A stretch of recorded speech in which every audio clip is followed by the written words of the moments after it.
boys and girls, we have been talking about word choice. Who can raise their hand and share something you know about word choice? Jack. It's strong words with muscles.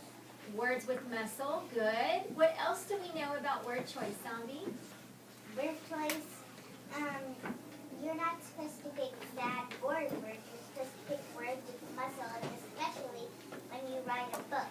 Your purpose sometimes you want that to be for your reader to know, whoa, I can really hear this. I can really see this. Exactly. You want them to be really have a mental picture. Perfect. That was a great definition. Kate, what else do we know about word choice? Well, if you read through your story again and it has "and all" through the story, you might want to put some different words in there that might be more descriptive.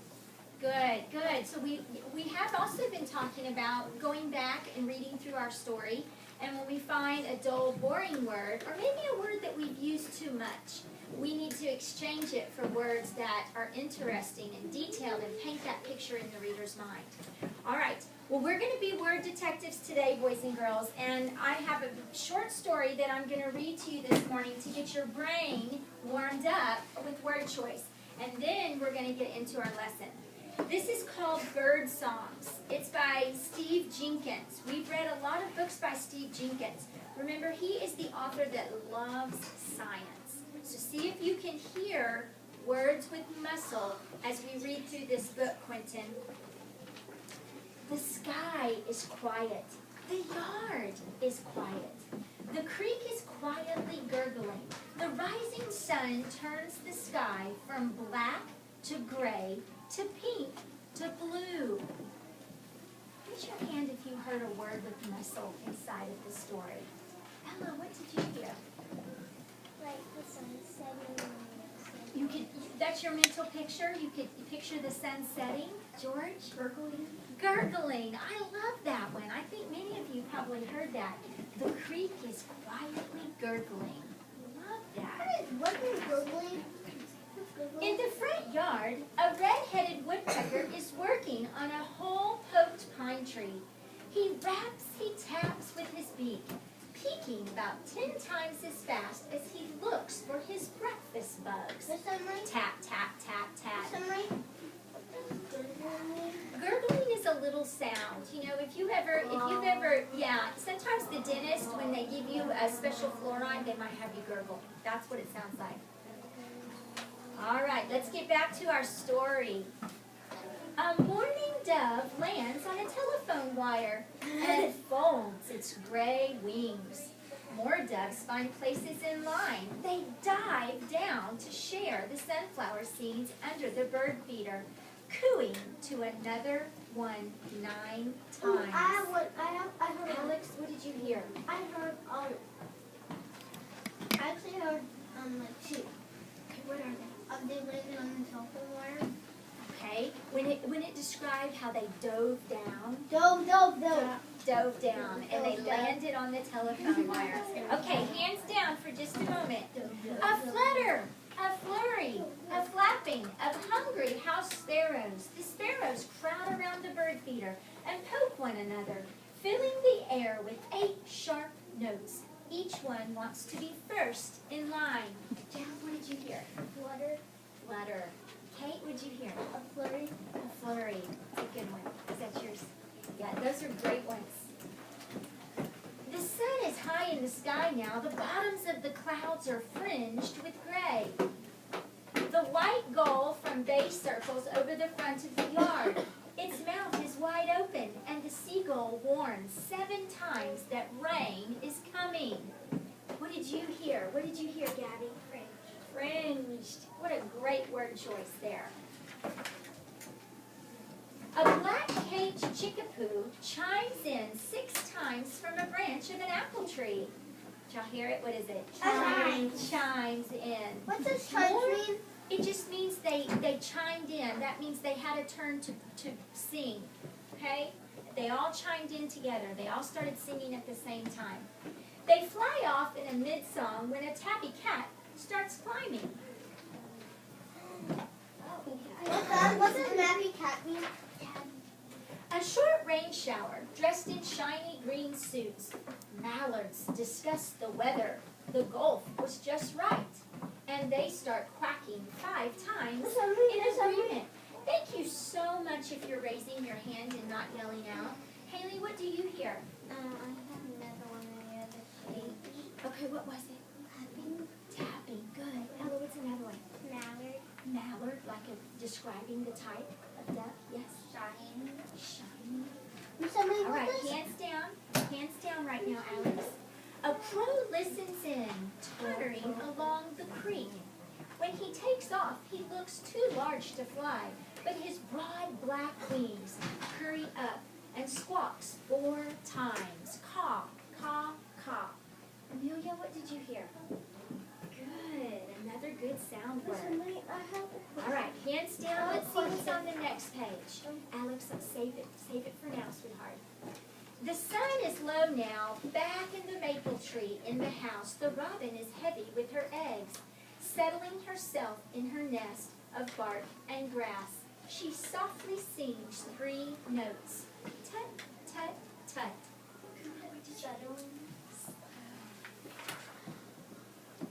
Late for dinner, a thrasher struts around the garden. He digs the ground under the bushes in the curved bill. He congratulates himself 2 times and finds a patch with ants and grubs. Whisper your word with muscle to your team. Whisper your word. Oh, I think many of you said struts. That was an interesting way to describe that, like he's strutting around, right? Oh, it's such a A lot. hummingbird sucks one last treat from the trumpet-shaped honeysuckle.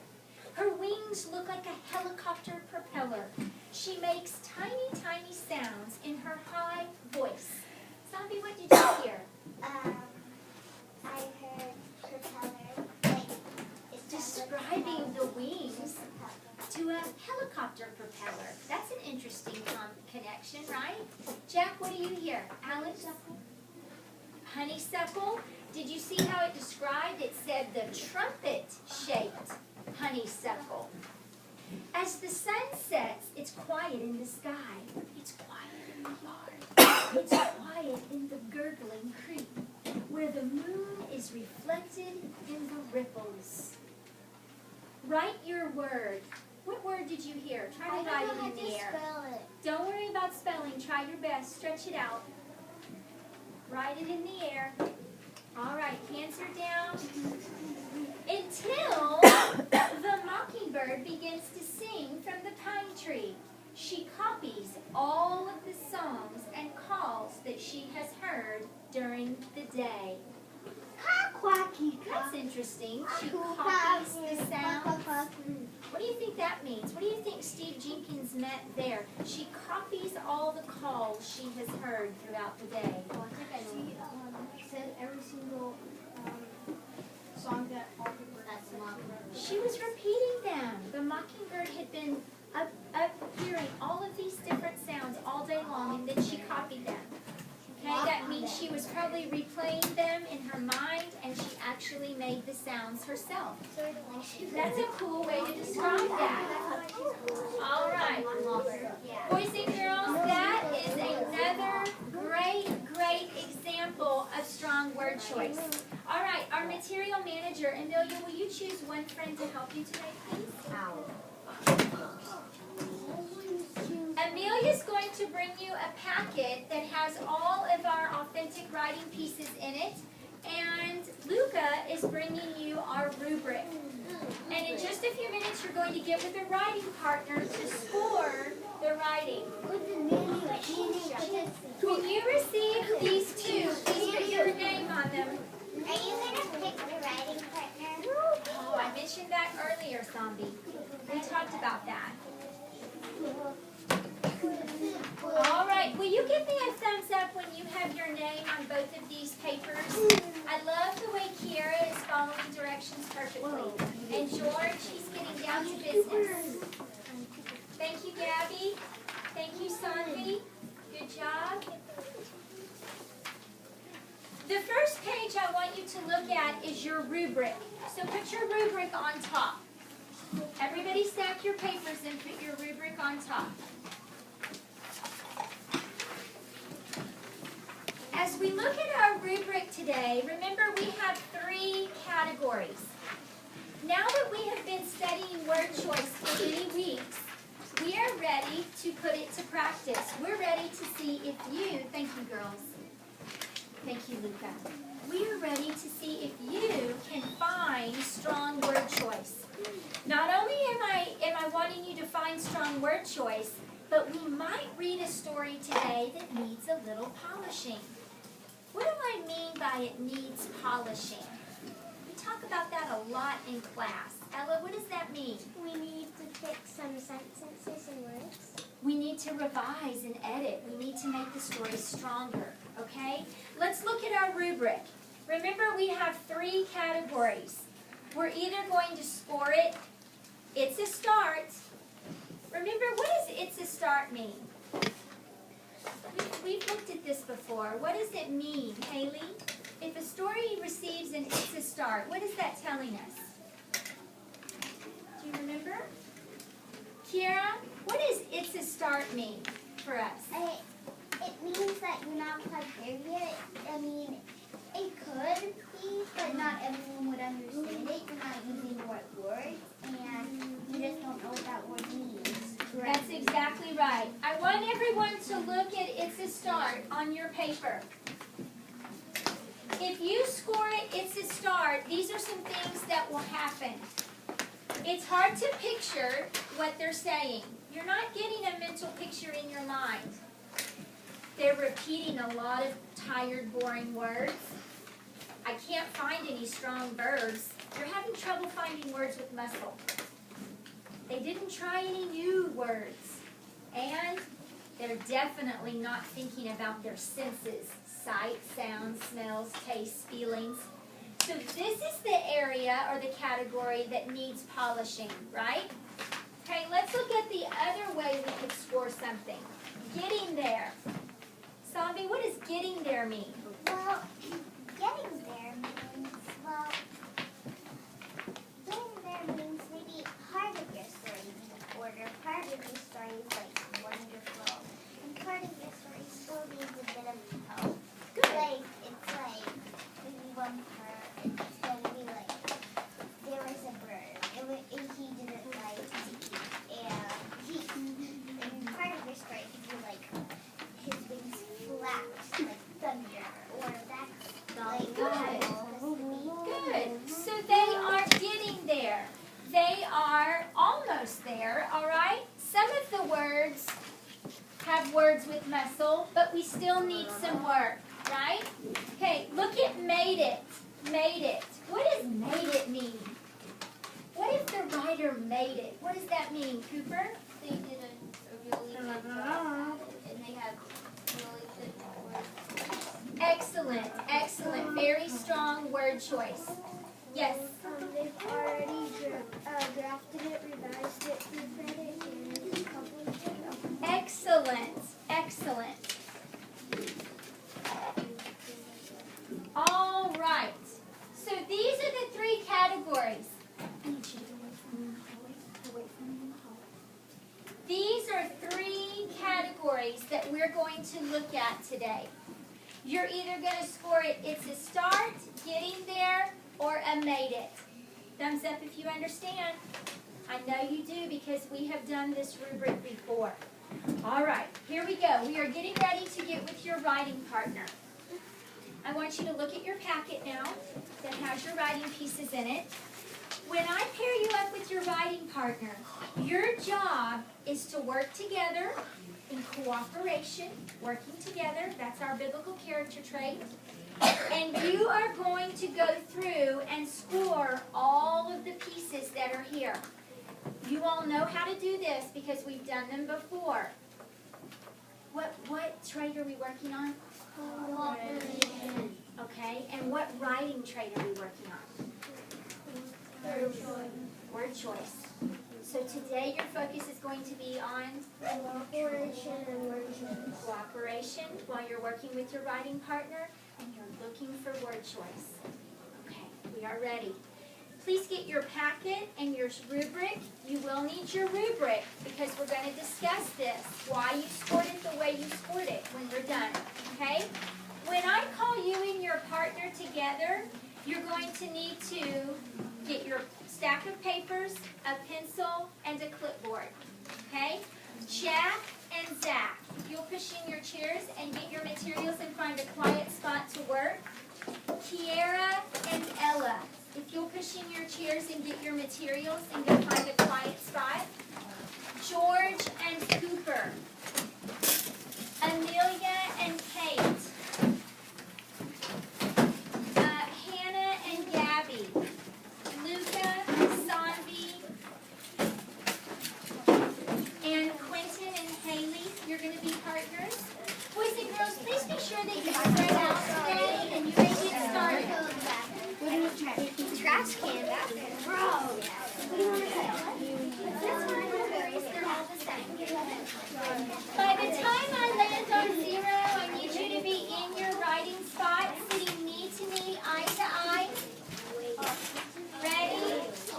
5, 4, 3, 2, 1, 0. You may get started with your writing partner. Okay, so Excellent job. I'll be reading first. Okay. A birthday. For my birthday, my sister gave me a huge jar of jelly beans. It weighed a lot. I could barely carry it to my room. I like the bright colors of the jelly beans inside the jar.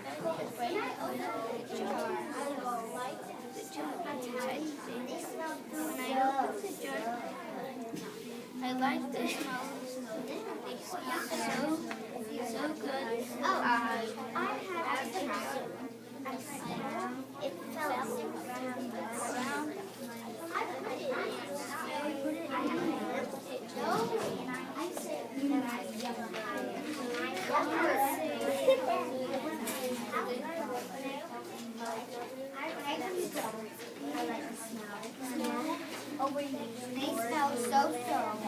smell so good. I had to try it. It felt round and thin.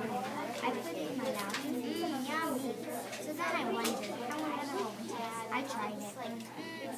And pretty soon I had tried all the things. It just tasted normal. Like I had a stomach reaction to my life. I ate the rest of the what do you think? I say it's amazing because I love the songs and Just getting the kids working together.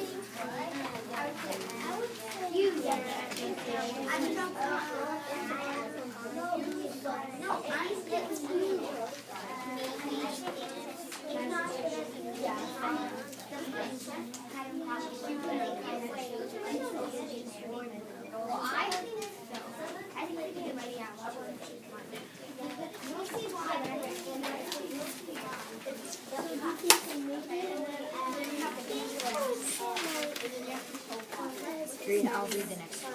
I'll read. We are at. I think it was pretty good. This is really good. Mine. Yeah, I always go I like it a lot. I just always but not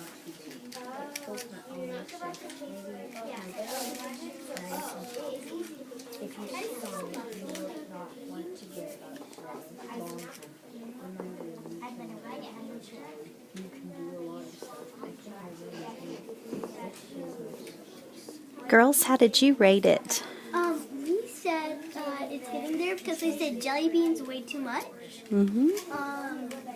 I know the stories about getting a jelly bean stomach, but they could have explained it more, I think. Yeah. Good job.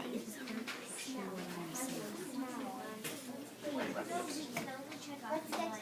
Because some other books can also do this. So I